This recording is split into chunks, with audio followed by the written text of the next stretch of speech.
क्या संसार में केवल सुख का होना संभव नहीं है? प्रत्येक आत्मा का लक्ष्य केवल सुख की प्राप्ति ही तो है।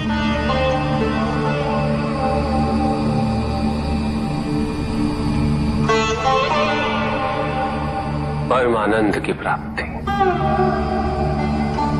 किंतु हम सुख नहीं, सुख को प्रदान करने वाली वस्तुओं को एकत्रित करना ही जीवन का उद्देश्य मान लेते हैं।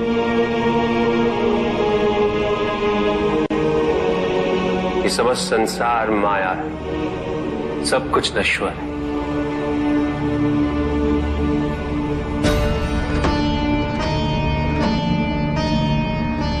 जिन वस्तुओं को हम सुख का स्रोत समझकर एकत्रित कर रहे हैं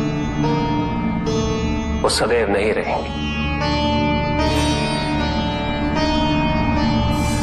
जो व्यक्ति सत्य को जानते हुए भी लोभ का परित्याग नहीं करते, वो सदैव इन्हें खोने के भय में जीते।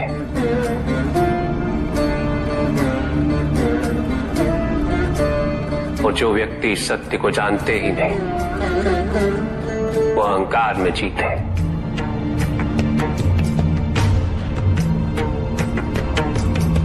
और जहां अहंकार और भय उपस्थित हो,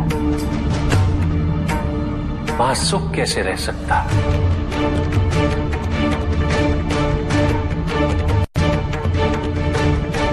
किसी को ये दुख है कि उसके पास कुछ भी नहीं,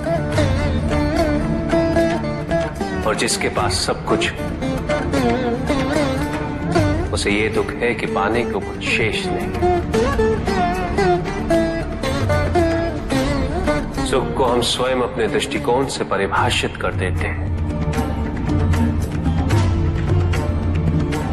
जबकि वास्तविकता इससे भिन्न है।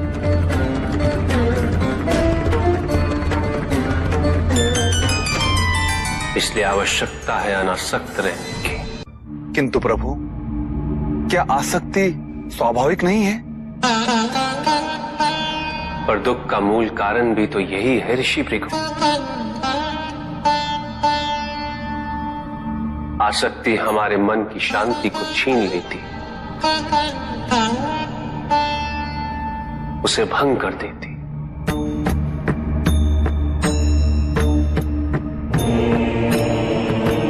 हमारी बुद्धि को स्थिर नहीं रहने देती, उसे चंचल बना देती।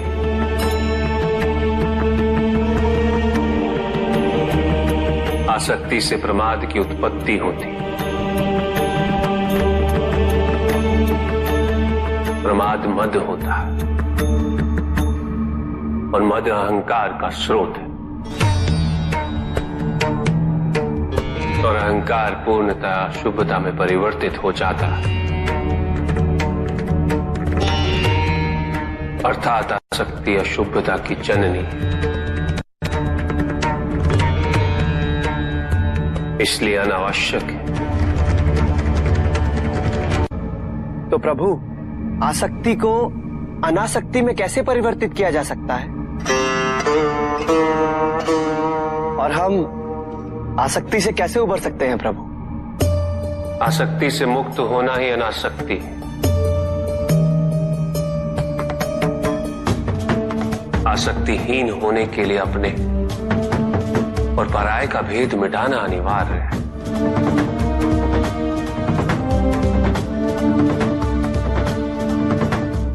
और यह तभी संभव होगा जब हम सुख की खोज बाहर नहीं, अपने भीतर करें। जब हम यथार्थ को पहचानें, उसे स्वीकार करें।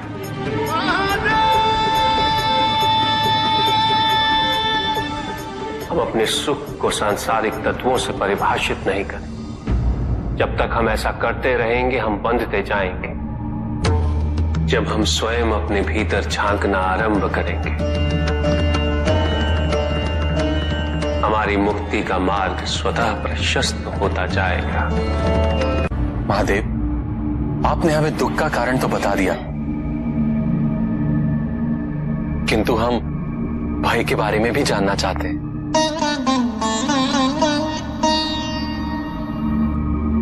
भय का स्रोत है इच्छा।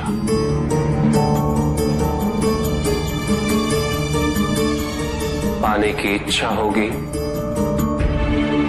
तो उसे खोने का भय भी होगा।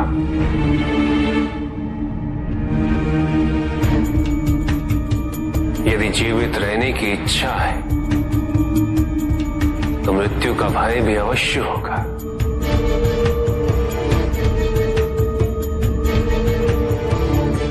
किंतु केवल मनुष्य ही नहीं,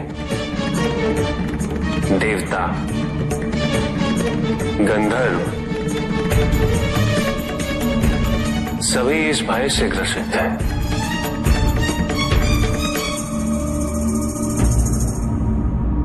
क्योंकि इच्छाओं से मुक्त कोई भी नहीं।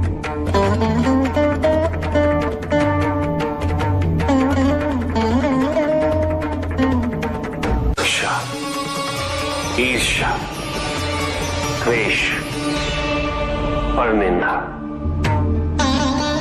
और षड्यंत्र जैसे पाप भय से ही उत्पन्न होते हैं। और प्रत्येक पाप का प्रायश्चित केवल दुख और कष्ट उठाने से ही संभव होता है।